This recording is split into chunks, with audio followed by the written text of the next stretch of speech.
Come on. And we are live. Welcome, mystery and thriller fans. I'm your on-air host and author, Sara DiVello, and I am so excited to welcome tonight Art Bell, the founder of Court TV and debut thriller author, here to give us the inside scoop on his debut novel, What She's Hiding. Art, welcome to Mystery and Thriller Mavens. Tell us about this book. Thank you, Sarah. Thank you for having me. Sure, I'd love to talk to you about the book. I have to correct you on one thing. What? And I hate to start there, but I founded Comedy Central. Comedy Central. And I was president of Court TV. So that's what I have to say. Okay, let me talk about the book, What She's Hiding. It's my first novel. I did write a memoir before this. A lot of people say, how do you write a memoir and then a novel? Wasn't too difficult, actually. We can talk about that later if you like. What She's Hiding. So I sat down to write something. I thought it would be a short story. And I thought, okay, what would it be like if a guy like me, kind of an average guy, faced really mortal violence for the first time in his life? How would he handle it? So I started with a character, Henry. He's a lawyer in New York. Likes being a lawyer, kind of. His wife comes for a visit. His ex-wife comes for a visit. And she says, Henry, if you don't help me, I need a lot of money. And if I don't get it by next week, they're going to kill me. Yeah. And he thinks, of course, she's lying because she's lied to him about so many things. He doesn't really want to see her anymore, even though he still carries the torch. So he basically says, get out of here. This is ridiculous. You're not going to. And she says, no, Henry, you don't understand. They're going to kill you too. He still doesn't believe her, tells her to leave. He's not going to help her, goes back to work. That night he goes home to his apartment and guess what? The place is tossed. Everything is all over the floor and he's starting to think, uh-oh, I wonder if this is connected to that visit from my wife. 6 a.m. after he's cleaned up, he gets a phone call from some guy. He says, we know who you are. We know where you are. And he says, wait a second, is this about my wife? And he says, we know where she is too. And that's what kicks this off. So now he says, oh man, maybe she's telling the truth. I got to go find her, but she's missing. He can't find her. He's really scared. He goes for help. He asks his best friend for help, Aiden. Aiden says, okay, I'll help you. And it goes from there. I mean, where is his ex-wife? Her name is Leslie. And how am I going to get myself and my ex-wife out of this mortal danger? Ultimately, he gets into a situation where there's guns, there's knives, there's people beating him up. I mean, it gets pretty nasty. But he's an average guy. I wanted to see what happened. And that's how I wrote the book. Well, I think all of us average folks always wonder how we would handle the situation if we found ourselves in mortal danger. And now, thanks to Henry Gladstone and Art Bell, we can know how Henry at least will handle this. Yep. Well, I can't wait to get into the questions for you, Art. Thank you for all the the hearts up, you guys on Facebook. First, I just want to welcome everybody. We are broadcasting live to 8 different destinations across Facebook and YouTube. So no matter where you're watching from, you're in the right time. This is the right place. It is Mystery Monday because Mondays can be murder. We're going to make this Monday a little less painful and get your week off to a killer start. So if you've been here before, you know the drill. And if you're new, welcome. And here's the drill. Every Monday, I give you my handpicked featured authors, and you get to ask them anything. So ask Art about this Henry Gladstone character. Ask him about Court TV, where he was the president. Ask him about founding Comedy Central. Ask him about being funny. Ask him about being in danger, mortal or otherwise. Any questions you have going on, get them going in the comments. Let's jump in. Sharon is joining us from YouTube saying, hi, Art. So nice to meet you. Nice to meet you, Sharon. Hi, Sharon. Renee says, hi, Sarah and Art from Southeast Florida. Hi, Renee. Renee is saying, congratulations on your debut novel, Art. Yay. It's exciting. It is exciting. Robin is joining us from Dreary. She says, Coeur d'Alene, Idaho. Things will get better. Welcome. I think of you every time I see Coeur d'Alene on the news getting into good trouble lately this week, Robin. Renee is saying Henry Gladstone finding himself in more danger. Spooky. Exactly. Spooky indeed. So Art, let's start there. So what made you want to write about a normal guy who finds himself in mortal danger? Where were you? How did this idea of Henry Gladstone first pop into your head? Okay. when I was in high school, I read an essay by a guy named Harry Cruz, and the name of the essay was "The Violence That Finds You," and it was about his experience. He was a writer, normal, average writer, very good essayist, and he got into a bar fight that he did not want to get into. He walked into a strange bar. He started getting pushed around. He kept saying, "No, no, no, no, no, no. I really don't want to fight." But they didn't let him off the hook. And the essay was about, okay, this happens. What do you do? How do you handle it? Do you fight? Do you run? Do you, curl up in fetal position and start crying? It's probably might be my response. I don't know. But anyway, that essay became a famous essay, by the way, and it stuck with me for, 40 years. And I thought about it because, yes, we do run into situations where either we're putting ourselves not necessarily in mortal danger, but in danger. Did you ever hitchhike? Yeah, that's fun. That's taking a chance. And walking into strange bars or walking into strange places by yourself. I mean, all of this stuff is taking a little bit of a chance. And if somebody wants to rough you up, you're going to have to deal with it. Anyway, that was what it was about.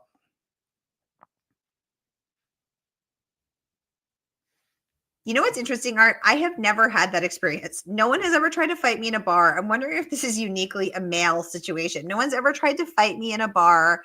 No one's ever, knock on wood, tried to. Now I'm jinxing myself.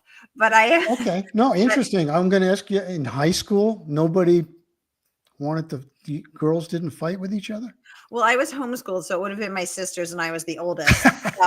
So no, nobody. That was a sucker question, wasn't it? I'm sorry. But I do worry about getting kidnapped periodically. That fear does pop into my head. And there is a kidnapping in the book, so stay tuned on that one. Indeed there is.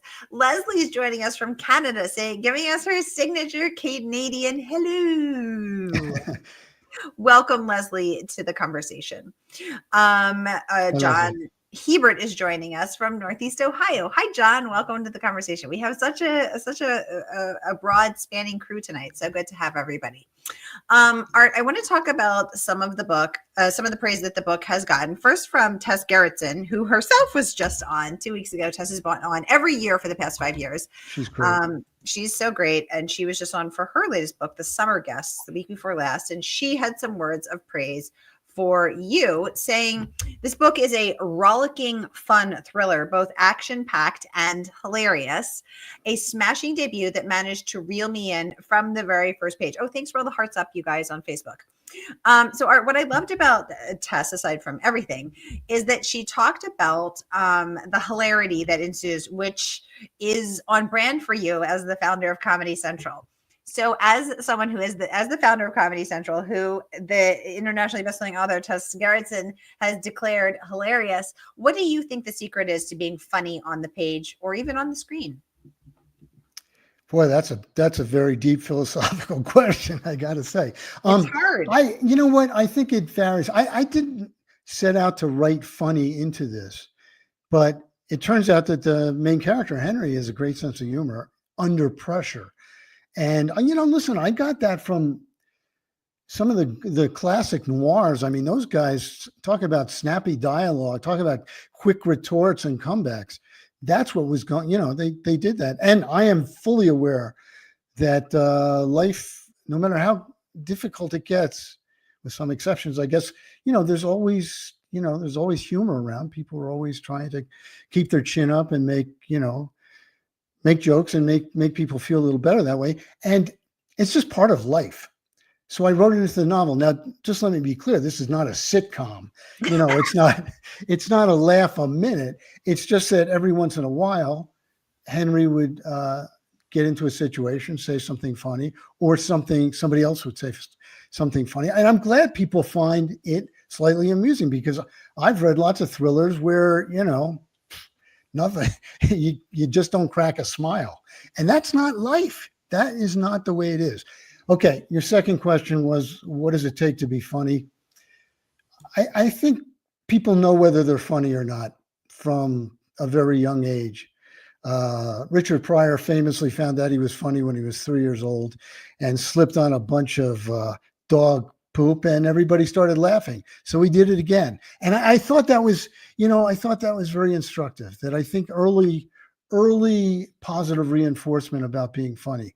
The other thing is, those of us who did have to fight on the playground found out that being funny is a way to talk your way out of it. And I just loved comedy growing up as a kid. I loved the comedians. I watched them on TV. And it was just part of who I am. Robin says, random question for Art. Do you know comedian Karen Babbitt? I do not. And, I get asked all the time. That's like asking, do you know people from New Jersey? Because you grew up from New Jersey. There's so many comedians, and I'm sure it would be lovely to know Karen. But, and the other thing you have to remember is I was at Comedy Central at the start. That was 1987. And I was there for 8 or 9 years. So the people I know were there at the time. Bill Maher, Jon Stewart, famously, because he is my favorite guy. He's just a lovely guy. So I knew those comedians from those days mostly. So for me, I love to laugh and I love to make other people laugh. I mean, it just is, I think, medicine for the soul and a tool for getting through, tough times. But also, I really love old movies. Cary Grant was my first crush. I love the Thin Man series. I love old noir, Rear Window. I mean, all those really great old noir movies. And so, I was especially, interested and excited to read your book, Art, because of that noir, classic noir style, which, fun fact, Art actually sent me an advance copy and asked me to give it a blurb, which I was delighted to do. And so here's what I had to say. I said, intrigue, deception, and wit sizzle in what she's hiding with self-deprecating humor, which I think is Henry's sense of humor, and a nod to classic noir style. Art Bell has crafted a perfect thriller for fans of Suits and Moonlighting. But what I love about old movies is that witty, His Girl Friday, witty parlance, the quick witty back and forth, and sort of the, dry wit and dry sense of humor. And so I really enjoyed that myself. Thank you. And thank you. It's nice to thank you in person for that blurb. Thank you. Are you also a fan of old movies, Art? Yes, old movies. And I not only did I see all the noir movies when I was younger, all the ones I could see, I read the books. I was really taken with Dash Hammett, the Continental Op, and the Maltese Falcon, of course, the classic. And you know what? The Maltese Falcon, I'm sure everybody's heard it, seen it, knows something about it, is such a great book. And the movie, I did look at the script before I wrote the book. That's not true. I checked the script to check on some stuff when I was writing an essay after I wrote the book. But I was fascinated to see that the dialogue was taken so much from the book. They just transplanted the dialogue. And I think that's great. I don't think that happens enough. One more thing I'll mention about old noir. Tell us. I did start reading noir I hadn't read before I wrote the book. And I realized as I was reading noir from the 50s, late 50s and early 60s, that so much of noir is romance. So much of it is love story. I mean, back to Maltese Falcon. You think of it as, oh, that's this Maltese Falcon. They were looking for the bird, all that stuff. But in fact, it was a love story. He fell in love during the book with the wrong gal. Spoiler alert. Turns out he was looking for the person who murdered his partner, and it turned out to be the woman he fell in love with. And then it was, a tough decision. What do you do? Well, much like our friend Henry Gladstone in What She's Hiding, who Leslie, his ex-wife, is a classic femme fatale from the noir days. That lady hiding a lot of, that very hot lady who's hiding a lot of dark secrets. Yes, she is. And I will point out that it's updated. It's not, it's in the 40s and 50s when they were doing femme fatales. I mean, things were different. Descriptions of women, positions of women. No, seriously, I thought a lot about that because this book takes place roughly in the last 10 years sometime. Alan Nunnally wants to know, did you draw on any real life friends or acquaintances for your characters? Hopefully not any friends' real life experiences. Well, the short answer is yes. Wasn't it Nora Ephron who said everything is copy?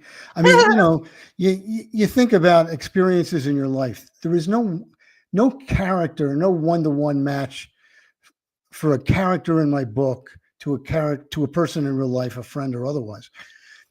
Lots of there are 3 women in the book, and I did draw on my experiences. They're not all girlfriends in the book, but I did draw on my experiences with women, when I was younger. I'm married now, happily, for 35 years. And there's nothing about my wife in the book.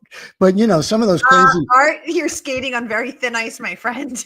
Your wife is... Except for the dedication. But, I will say that, those early relationships with women, were very informative. Well, speaking of women, did your wife read early drafts of the book, and what did she think? My wife is my first reader of everything. I mean, if I write an email, she gets to read it because she knows what she's doing in so many ways. She read What She's Hiding as I wrote it. And usually she said, that's good, I like it, or offered a few things. Every once in a while, she said, this isn't working. This scene isn't working. I don't understand this. Whatever she said. And I, go back to the drawing board and rewrite, because she's a tremendous reader. I wish I could read as fast as she does. And she knows her way around literature. Did you, I know just from my marriage barely survived my husband providing his feedback. How did that go for your relationship? My wife liked the book. She, on the whole, my wife is very, very supportive and likes my writing. And I have seen it otherwise. I have friends whose spouses are like, well, that was a terrible book.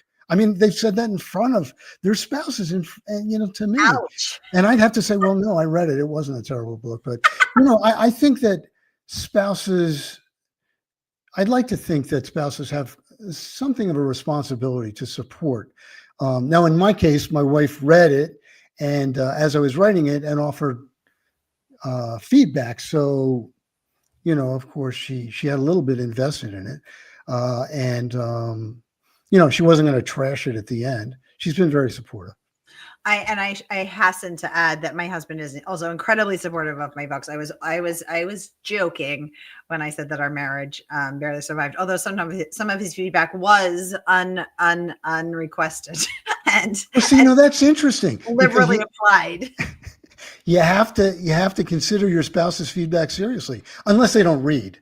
I mean, I don't know your husband, of course, but if they're knowledgeable about about writing and the genre, listen to the feedback. Yeah. Well, my next novel will feature a wife who kills her husband for that feedback. So, he's giving me material. Robin says, thank you, Art. And look Karen Babbitt up. She's an amazing elder in the biz. Ooh, now I'm going to look her up because I love comedians. Okay. Sharon says, okay, this is a really random question. What do you think of Bigfoot and aliens? That is as random as it comes. I'm not a believer, honestly. My name You're is not Art. a believer in aliens? I'm just, I'm pretty much prove it. Art, you think we're the only life out there in a universe this size? No. Oh, no. All right. Fair enough. That's a fair way to put it. Of course. No, I don't think we're the only life in the universe. I don't think we've had that many brushes with other life in the universe. That's what I was kind of saying. Bigfoot, I think that's, a charming tale, but not that's really exactly what Bigfoot would say.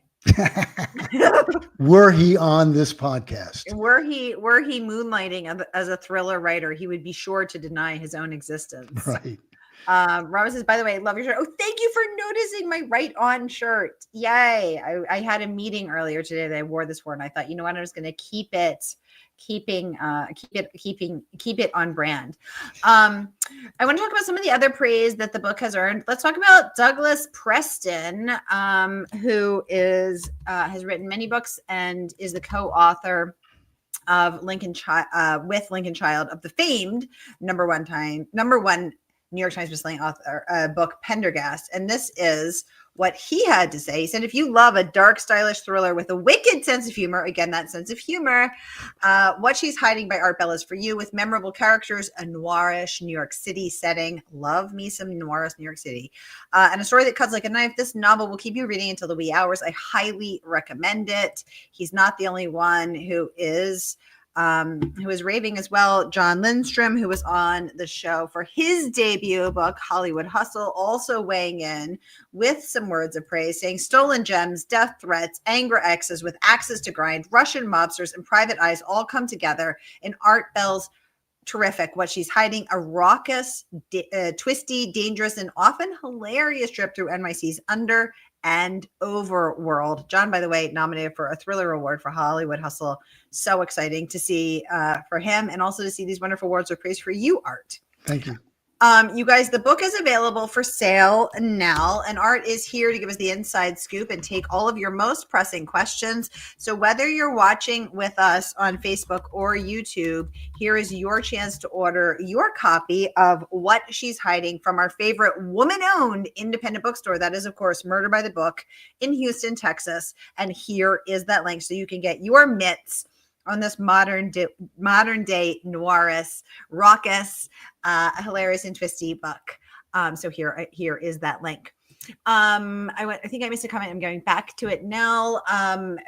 Someone saying, Robin's saying, smart man, nothing about your wife is in the book. One of the things that I also thought was fun was that Henry is a sensitive soul. Our sweet Henry. What did you set out to craft a sensitive Henry Gladstone, or was your wife or other first readers suggesting, let's make Henry a sensitive soul? Talk about his character development. Honestly, Henry's character came together as I wrote it. And I was as fascinated as anybody else to find out what Henry was really going to be like. Now, again, I had noir in mind. And if you think of the noir heroes, they are not dopes, they are not insensitive clods. These people are often making tough moral decisions, trying to decide whether to cross that line, thinking about consequences, thinking about, again, romance, thinking about the women in their lives. And, they are considering all of these factors, and they are sensitive souls. So I think just, as I was writing and wanted to make this a noirish book, I had that in mind. I love that. Thank you for sharing that. I guess I'm interested to know that you said Henry's character, that you were as curious as anyone to know how Henry's character was coming about. So may I assume you're not a plotter then, Art? Boy, that is absolutely the case. Not one index card was involved in the writing of this novel. I honestly, and the term is pantser, which it's not a great term. We got to find something else. But anyways, I guess it's writing by the seat of your pants. You start writing, you see what happens. Now, because this was my first novel, I was doing that. And I sort of wondered if anybody else in the world ever did that. Turns out lots of writers, lots of famous writers, lots of very successful writers do exactly that. They write to find out what's going to happen. And my experience was great, not only with Henry. I will tell you one thing that delighted me was, as I was writing, I sort of wrote myself into the corner. So I pulled in a character I knew nothing about to sort of get me out of it. And she was delightful. I loved her, and she stayed throughout the rest of the book, and everybody loves her. She's great. Would it be a spoiler alert to say which one she is? She's a PI named Gabriella. Okay. Yeah. Okay, perfect. Okay. Yeah. I was wondering if she shows up pretty early. Yeah, she shows up pretty early. Perhaps a Russian. I wasn't sure. No, not her. Renee wants to know, will there be more novels from you, Art? Interesting. Okay, so feedback so far. First of all, my publisher said that they want a series, and they wanted. Yeah, I know. And I'm like, oh, really? Who's writing the series? And they definitely want a sequel. So that was the first thing that happened. And several of the reviews that I've gotten so far said, I hope that we get another book, because we want to find out what happens to Henry and Gabrielle, because they're so interesting. And so I'm jazzed, and I'm writing. So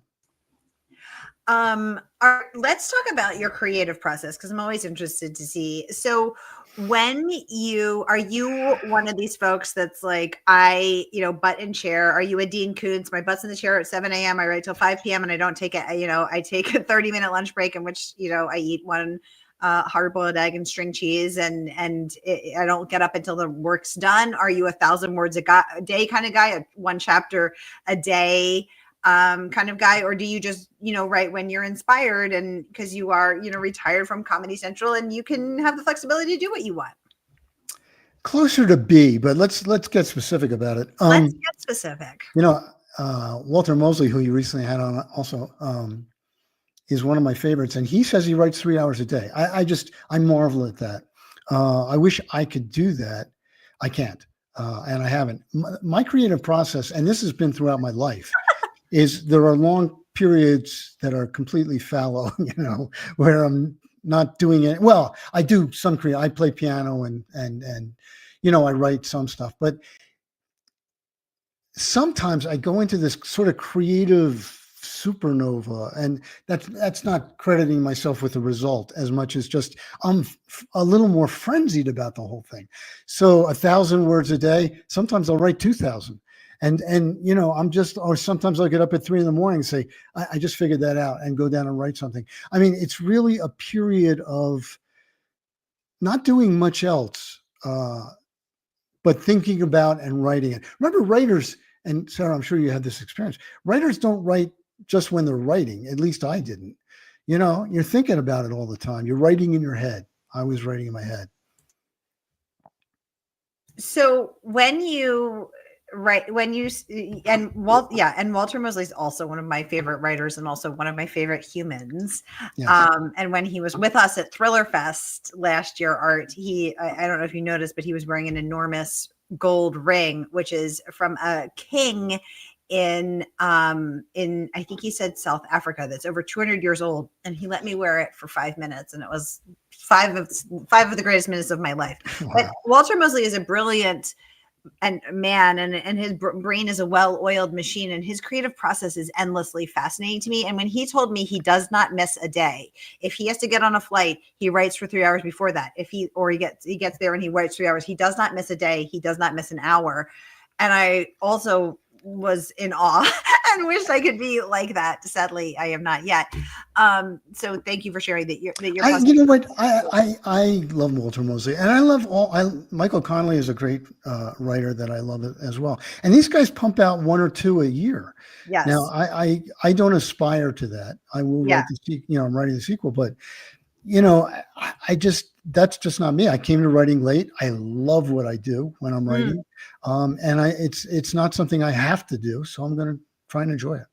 When you said that you get an idea at 3 a.m. and get up and go to your desk, do you mean that you're a night owl and you're just up at 3 a.m. doing other stuff and then you get inspired, or you're asleep and you wake up with a brilliant idea and you must run to your desk and get it down?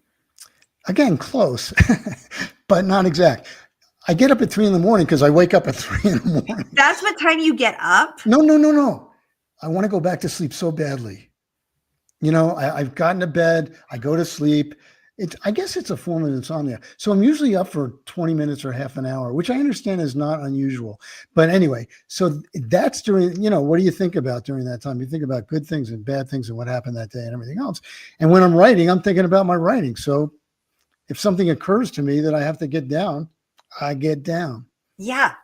So you know what you should do? Put a notebook next to your bed so you don't have to get up. Because you know what? My former neighbor, 2 buildings down, used to teach at Harvard Business School. She taught creative writing. And she said that the 3 times that ideas are most likely to come to you are when you're driving, when you're in the shower, and when you're in the state between wake and sleep. When the part of your brain that is doing logical thought is not, occupying your brain with logical thought, and the creative part can get to work. And ever since then, I keep a notebook beside my bed because I often have those ideas at the same time too. Well, I do jot things down when I can. 2 problems with doing that at night. My writing is completely illegible. Honestly, and I have to say, signing books is a terrifying undertaking for me. And I've been doing it for the last week since my book came out.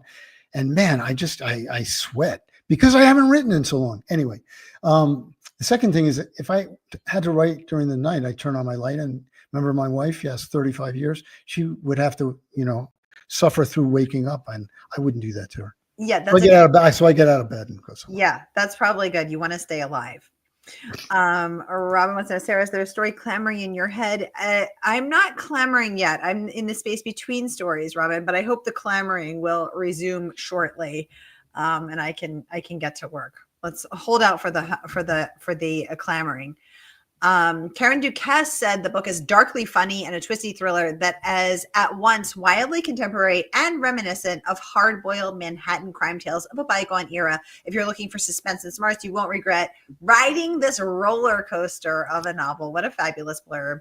And Suspense Magazine, my friends over at Suspense Magazine, Shannon and John, had some wonderful words of praise as well, saying, What She's Hiding is an action thriller that will leave any enthusiast panting. This book is for an out and out lover of thrillers, especially those who like it full of twists and turns, which is, all of us. So again, you guys, the book just dropped and Art is here taking our most pressing questions. So whether you're watching with us on Facebook or YouTube, you want to support your favorite woman-owned independent bookstore. That is, of course, Murder by the Book. So here is that link again, where you can click and order your copy of What She's Hiding. Y'all, we are out of time. Time flies when you're having this much fun. Art Bell, thank you so much for coming on to give us the inside scoop on What She's Hiding. Thanks for sharing your creative process, the creation of Henry Gladstone, and all of the good things. And we look forward to seeing what Henry Gladstone #2 brings, what excellent adventures head Henry's way. Thank you. Thank you for having me. I've really enjoyed it. Yay. Renee saying thank you, Art and Sarah, for this fabulous discussion. Thank you, everyone, for joining us. For those who commented and asked questions, you guys are the best. And for everyone who just watched with us, I see you too. I want to give a shout out to Christy, to Trisha, to Alan, to Sharon, to Kylie, to, I hope I'm saying that right, to Cindy C, D, Nancy, Irma, John, oh my goodness, Denise, Jane, oh hi Jane, Krishna, Robin, oh my goodness, everybody, I see you. Thank you for being here, and I hope your week is off to a killer start. May the days and the pages fly by, and I will see you same place next week here on Mystery and Thriller Mavens. Take good care.